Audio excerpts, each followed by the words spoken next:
Sabah al-Khair, good morning dear listeners. You're listening to Radio 3CR on 855 AM and Palestine Remembered with Robert Martin, Nasser Mashni and Yusuf Ahmed al-Rimawi.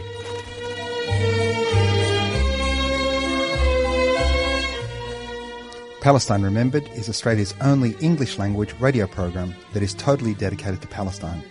We'd like to welcome those listening on 855 and those that will join us on podcast at 3cr.org.au.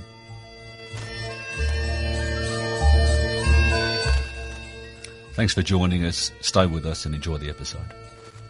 Bringing you the news and views and the untold side of the Palestinian struggle for freedom from a Palestinian perspective. Joining us today is Dr. Muhannad Ayyash, who was born and raised in Silwan al-Quds, Jerusalem, before immigrating to Canada, where he is now an associate professor of sociology at Mount Royal University. He's the author of a few books and a frequent commentator on Palestine, and is currently writing a book on the colonial sovereignty in Palestine, Israel. Good morning, Mark. Thanks for joining us again. Great to speak to you. My pleasure. Thank you, Nasser. I'm very excited because, I'm going to take all of the credit because the censure of University of Toronto, the case there we spoke about last time with Dr. Valentina Azarova, the censure of the University of Toronto was a massive success. Yeah, absolutely. And I think you should take the credit. We did discuss it that day and, the victory came not long after that. So let the bells ring out. Palestine Remembered from Australia, we can change the world. Give us an update, Mark, what's happened and, the ramifications. Look, it was, as people who were involved in that campaign perfectly captured it, it was a bittersweet victory. The censure did manage to force the University of Toronto to publicly state that they were in the wrong, which was not a small feat. That was quite a thing to celebrate. It is very rare for a university like the University of Toronto to admit this kind of wrongdoing. Now, they didn't use language that we would have all liked to hear, but, to offer her the job again is an admission of wrongdoing. Otherwise, they wouldn't have done that. So, and it is important to remember that the University of Toronto, when this issue first was brought up, they were refusing to do that. They thought they stuck to their claim that they had done nothing wrong and that Dr. Azarova did not meet certain immigration requirements or whatever other excuse they threw out there. And it took a lot of work, a lot of action or a lot of organizing by University of Toronto faculty members and others to make sure that they are in fact held accountable. So the fact that the job was reoffered to her, Dr. Azarova, is, as far as I'm concerned, an admission of guilt.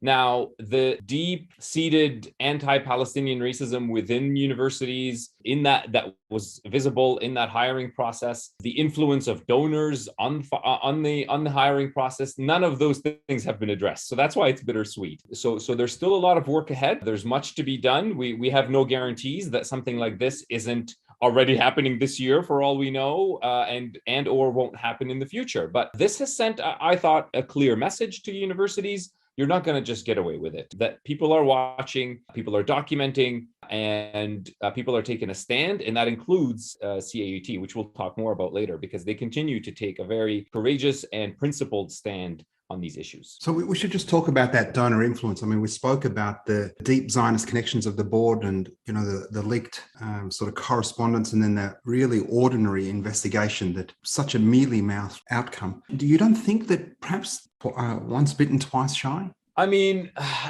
you would hope, but the problem is that in order to ensure that sorts of things don't happen again at institutions as large as University of Toronto and other university institutions, you need policy. You need, I think, stricter language, stricter policies on the academic autonomy from donor influence, that all academic hirings and promotions and anything that involves the academic process needs to be fully autonomous from any outside influence, whether it's donors or political parties or political organizations or a nation state. And I do think that sort of more explicit policy needs to be put in place in order to protect from this happening again, because so long as that isn't the case, there is no guarantee that this won't happen again, unfortunately. But from afar, watching what's happening in Canada, we can't but be filled with hope for the future. There's a situation today in Canada, in Toronto, with some high school students who are under attack for standing up for Palestine. Something like 250 kids staged a walkout of their classrooms, and they were chanting in the street, "Free Palestine," and "Hey, hey, TDSB, Palestine will be free." Of course, they're all anti-Semitic, and all the usual charges came down from people like the Friends of the Simon Wiesenthal Centre and the pro-Israeli government lobby groups, etc., tweeting about the anti-Semitism of these students. Can you give us a bit of a background on that case and what exactly is happening there?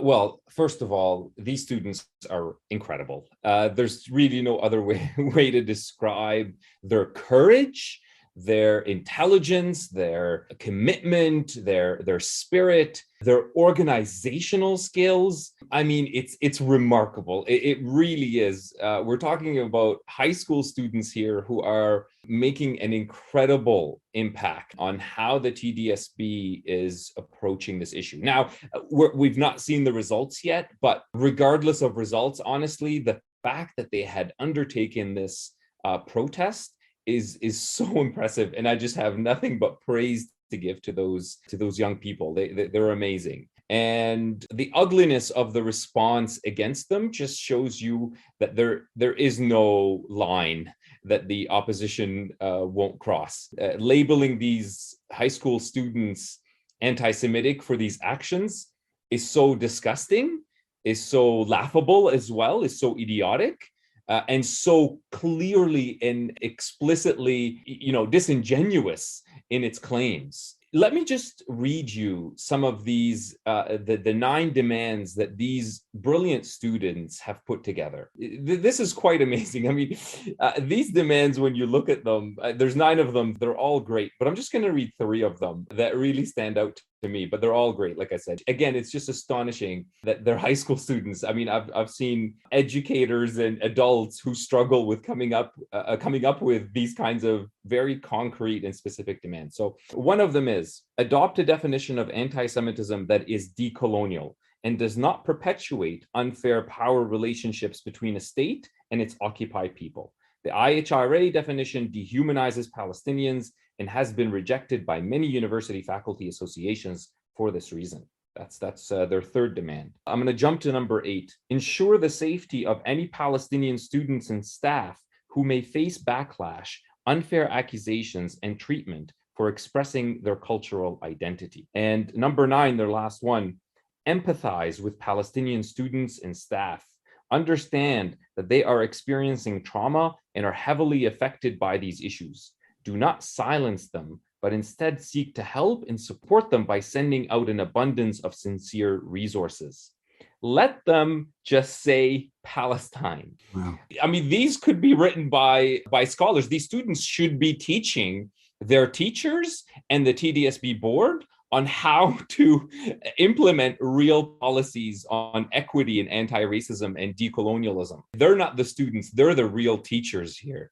And the TDSB and all of their teachers should be listening to them and learning from them, as other people should as well. The fact that they are able to use decolonial anti-racist language in very, deep ways. I'm not talking about your corporate type of anti-racism, your state type of anti-racism, which is shallow and wouldn't withstand the slightest academic scrutiny. They're referring to real deep knowledge of these issues, real deep understandings of decolonial practice, anti-racist practice, equity practices. And it would be an absolute shame and a dark spot on the TDSB if they don't take these demands seriously, if they don't work as hard as they can to meet those demands. We're not seeing that so far, but I do sincerely hope that these teachers and these TDSB staff members and board members are listening very carefully to what these courageous students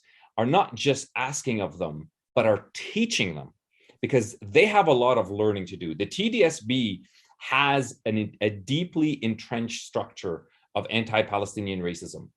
We've seen it with the treatment of Javier Davila. We've seen it in the treatment of Desmond Cole. We've seen it in these in the schools that fall under the Toronto District School Board and other school boards in Canada. We've seen it in the treatment of Palestinian students and educators for decades now. Students can't even wear a keffiyeh to class without the teacher telling them, you've got to take that off. That's a hate symbol. I mean, how ludicrous is this? So serious, the TDSB needs to take a very serious look at themselves. And they need to take these students as their guide. Absolutely. So we should clear up, in case people don't know what the TDSB is, the Toronto District School Board. Yes. You're joined today by Dr. Mark Ayyash from Canada, who's foremost expert in colonialism, settler colonialism. Mark, the Desmond Cole case, let's speak about him, because one of the things that the students actually demanded was an apology to Desmond. Yes. He's a prominent activist in Toronto, got a whole chunk of hate and racism directed at him from the lobby, and, in particular, is allegedly a journalist, Sue-Ann Levy, with the food vendors case. We might touch on that in a second, but tell us a bit more about Desmond Cole. So Desmond Cole is a very well-known activist, author, journalist who's been writing about anti-Black racism in Canada and beyond for many, many years. He's worked very hard on anti-Black racism across a whole variety of issues, both in Toronto, in Canada, and globally as well. And he's someone who is very well learned and very well experienced in anti-racist politics in practice, in anti-racist philosophy and theory and thinking. And usually when you have someone with that kind of deep understanding of anti-racism, they'll see right through the superficial talking points that you hear from Zionist groups about, Palestinians being anti-Semites and all of that nonsense. In an equity talk that he was giving to the Toronto District School Board, he mentioned the phrase "Free Palestine," and what? What? Sorry, what? Free Palestine? I know. How dare he include the freedom of Palestinians in an equity talk? And that's all he said. Just free Palestine. Just free Palestine. And that invited all of the disruptions to his talk, all of the false accusations and mislabeling of Desmond Cole and his comments as anti-Semitic. We know the routine here. We've heard it 1,000 times. I've written about this in The Breach, and I absolutely love his response in the video to that. And I quote from Desmond Cole here, and I did quote it in my piece as well. If people interpret Free Palestine as being violent, it is because they are benefiting from Palestinians being unfree, period. In the same way that if you answer Black Lives Matter with All Lives Matter, you must have some investment in Black lives being more undervalued. Otherwise, you wouldn't quarrel with the statement, end quote. And, I can't think of a better answer myself to these ridiculous accusations that he's had to put up with and still is dealing with. And this is important to underscore. Folks like Desmond Cole, like Javier Davila, who's also a very well-respected anti-racist, decolonial educator, an educator who's committed to equity issues, both of them are still facing the attack from Zionist organizations and the TDSB board for being quote unquote anti-Semitic. So it's always important to remember that we're talking here about human beings who are taking these principled positions, but it often comes at a high cost of their mental health and their well-being and their jobs and their livelihoods. And I think we are at a point where I think the majority of people understand that anti-Semitism has been fully weaponized by these organizations through things like the IHRA. And I emphasize courage here, because that's what is needed is people to have the courage to come out and speak. People like Desmond Cole, people like Javier Davila, people like those students, those incredibly courageous students, many educators who have stepped up as well and have taken very courageous positions on this.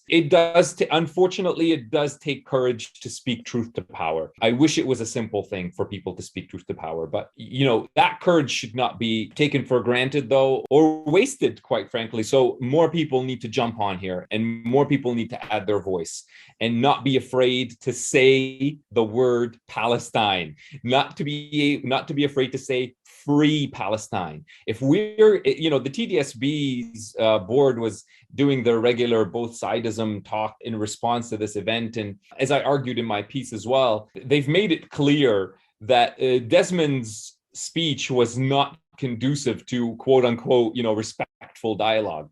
So to me, what they're really saying, that's not a progressive position. They present it as if that's a progressive position to want, fair and respectful dialogue. But their idea of respectful dialogue clearly does not include freedom of Palestine. So what kind of dialogue is that? When how respectful or reciprocal is that when you won't accept free Palestine? If the freedom of Palestinians is a problem for you, you have the problem. Mark, a high-level commentary on the food vendors case. Now, this was a food vendor in Canada who, during May's massacre, put a sign up saying "Zionists not welcome." And the Anti-Defamation League, a terrorist organization in the United States, a horrible group of right-wing fascist Jewish and Israel supporters, started a campaign against her. They graffitied the store, ended up getting Uber Eats not to service her business. Pay platforms cancelled their contracts with her, drove the business to close. And then she ended up with a court case about positioning Zionism as discrimination, under anti-discrimination type law there, that Zionists were in fact a race. And she said, Jews are welcome, just not Zionists. That court case happened a couple of weeks ago, and she was vindicated. No apology yet from the lobby for all the hurt and distress, but that's another little win, yeah?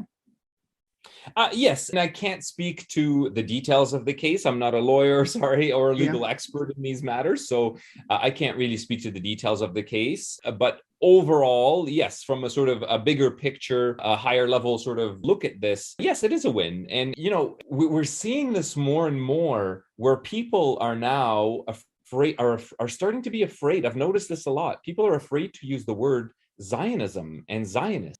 Zionism is a political ideology. It's absolutely insane to me that has become somehow a dangerous word to use, that you're somehow going to be accused of anti-Semitism just because you're using the word Zionism and Zionists. First of all, not all Zionists are Jews.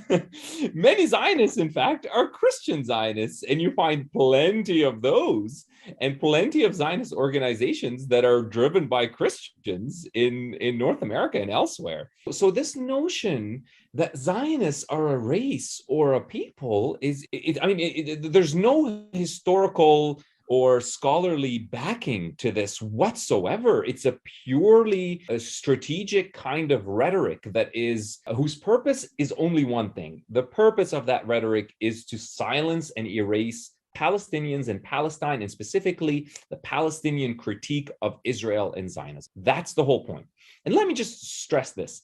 Anti-Semitism is real. I've seen it in action. I know of many stories of real anti-Semitism. And as many Jewish groups like Independent Jewish Voices in Canada, who I've had the honor of working with on numerous occasions, they have repeated this message over and over again. This weaponization of anti-Semitism is hurting the real struggle against real anti-Semitism. That's a fact. That's really critical to underscore in all of this. So there are many reasons to oppose this weaponization of anti-Semitism. Now, a huge win during the week. The Canadian Association of University Teachers all voted that they didn't want the IHRA imposed upon them. That is a fantastic, fantastic achievement. Congratulations to the team.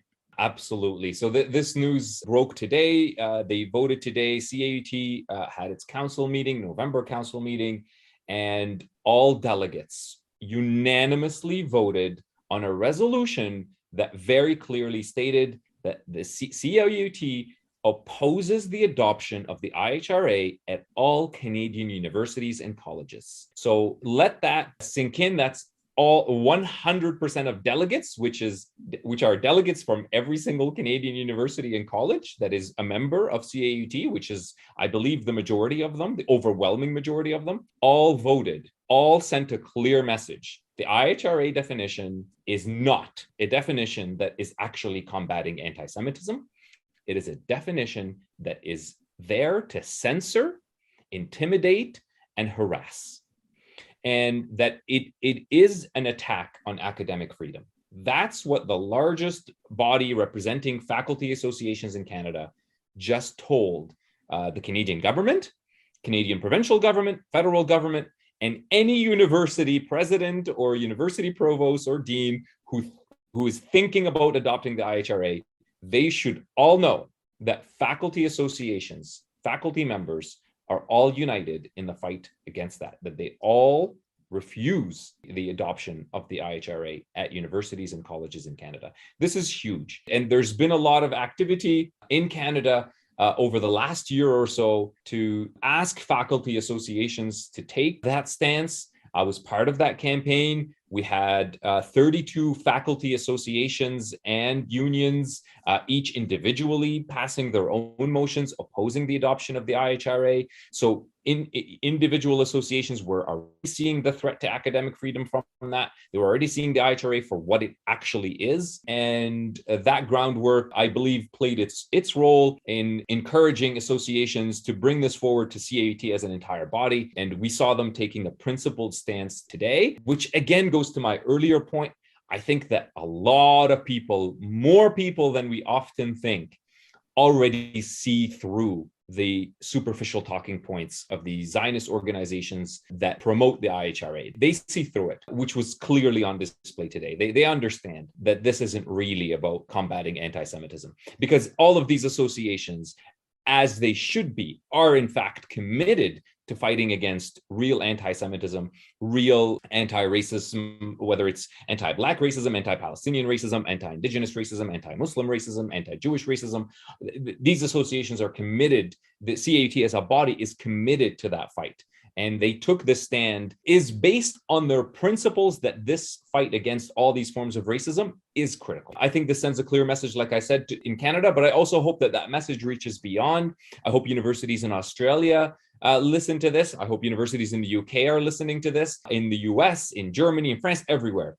I hope they're all listening to this. And I hope that this becomes a snowball effect here. There's nothing special about Canada. There's nothing special about the CAUT. All they did was look at an issue in a very objective way, and they took a principled position based on the facts and the evidence. The facts and the evidence are very clear. The IHRA is a tool for governments to suppress academic freedom and specifically to attack the Palestinian critique and anti-racist and decolonial critiques of the Israeli state. Yeah, brilliant. And 100% of delegates, I've missed that point. That is a phenomenal. Unanimous. Obviously, tomorrow's newspapers there and the Twitter sphere will be going off about Canada is about to fall into a great big hole of anti-Semitism because we won't adopt the IHRA. I think they will certainly try to paint it that way. But I think we need to start to understand that not many people are buying it. I really do believe that. I mean, this vote shows that. I don't think anyone at CAUT is blind to the fact that this kind of talking points are going to be directed at them. I mean, they faced that with Azarova. When they unanimously voted for the censure of the University of Toronto, people were calling them the next day in national newspapers, calling their decision anti-Semitic. And you know what? Not many people agreed with that. Not many people listened to it. So I say, let them write whatever they want to write tomorrow. And we should understand that not many people are buying their weak talking points anymore. We should keep going. We should just keep stating the truth. Because I do believe that the Palestinian critique is much closer to reality, is much closer to the truth. Because I do philosophically believe that nothing can capture the truth in its totality, but you can evaluate as a scholar. That's your job, to evaluate which accounts and which critiques get closer to that truth and reality. And in my mind, there's no doubt that the Palestinian critique comes way closer than these superficial rhetorics that we hear from these kinds of groups, which are entirely baseless and in certain cases outright delusional. And so yeah, let them scream and shout. But I think we should understand that not that many people are listening. And the reality is that this is a distraction from real anti-Semitism, as you said before. The fact that Absolutely, it's just an overreach to get to this point. Mark, just very quickly, we've got a few minutes left. A couple of weeks ago, Benny Gantz, in executive order or military order, designated 6 magnificent leading Palestinian human rights organizations as terrorist organizations. And the reality is, the Ministry of Strategic Affairs has been running that delegitimization campaign. Part of it is the IHRA out in the West. The other part of it is actually in Palestine, whether it's 48 or 67 Palestine. Designation of these 6 leading Palestinian human rights groups as terrorists. Number one, to make it harder for them to get funds. But number two, and I'd like your comment on this, it's about ensuring that the voices of those human rights organizations don't get out to the West. So we're criminalizing even Palestinians talking about Palestine. I mean, I agree with you completely. That is clearly, obviously, the goal here is to continue to.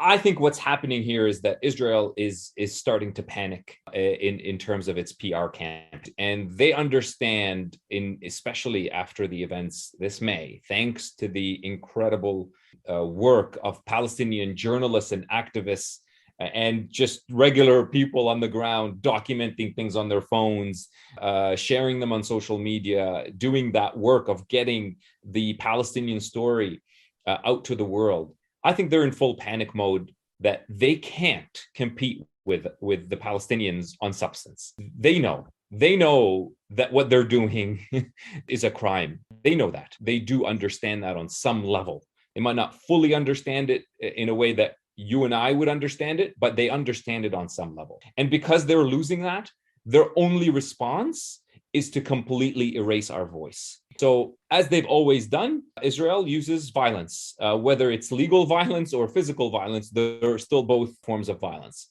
And in this case, they're using a lot of legal types of violence to silence and suppress the stories coming out of Palestine that are being shared with the rest of the world, because they have no substantive response to anything that we say. They just don't. So their only response, the only thing that they know how to do, is violence against Palestinians, the elimination and erasure of Palestine and Palestinians.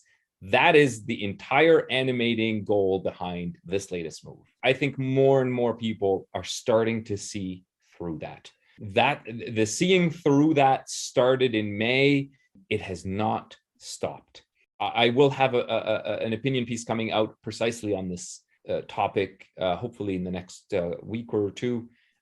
But it asks a simple question: what is Israel's word worth? And the short answer to that is that Israel's word is worth everything and nothing.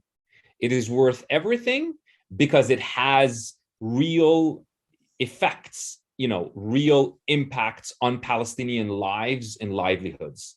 Israel's word that these organizations are now quote unquote terrorist organization will have devastating impacts on those organizations and on their ability to communicate the story of Palestine to the world. So in that sense, Israel's word is everything, but it is also nothing. It is nothing in the sense that it has no real substance. It is a purely strategic word. It has no connection to the reality of violence. I hope that eventually the nothing part will catch up to the everything part and chip away at it and lead us to a day where Israel's word will no longer have that devastating impact on Palestinian lives. Fantastic. Dr. Mark Ayyash, thanks so very much for joining us. We look forward to speaking to you again soon. Merry Christmas, although it's a little bit away yet, but we're in December now. So take care and thanks for speaking to us. Thank you very much, Nasser. It was my pleasure to be on this show with you again. Well, hopefully we'll have the same success as our last show. And that was the fantastic Associate Professor Mark Muhannad Ayyash. He's an Associate Professor of Sociology at Mount Royal University in Calgary, Canada. A really fantastic Palestinian. Thanks for joining us today. And a big shout out to all of the attendees at the Run for Palestine in Melbourne last Sunday. Close to 300 people came along. I think we raised almost $15,000 for Olive Kids, which was great. And a super shout out to those attendees in Perth and Canberra on the Sunday and in Hobart on the Saturday. So fantastic Run for Palestine around Australia. We look forward to next year being a bigger and better event, including Brisbane and Sydney. Make sure you tune in next week for a special edition of Palestine Remembered, where we've got the audio from the Jerusalem Al-Quds Peace Prize and the presentation to Uncle Dr. Gary Foley. Something not to be missed. So be sure to tune in next week. In the meantime, have a great week. And remember, there's never been a better time for a free Palestine.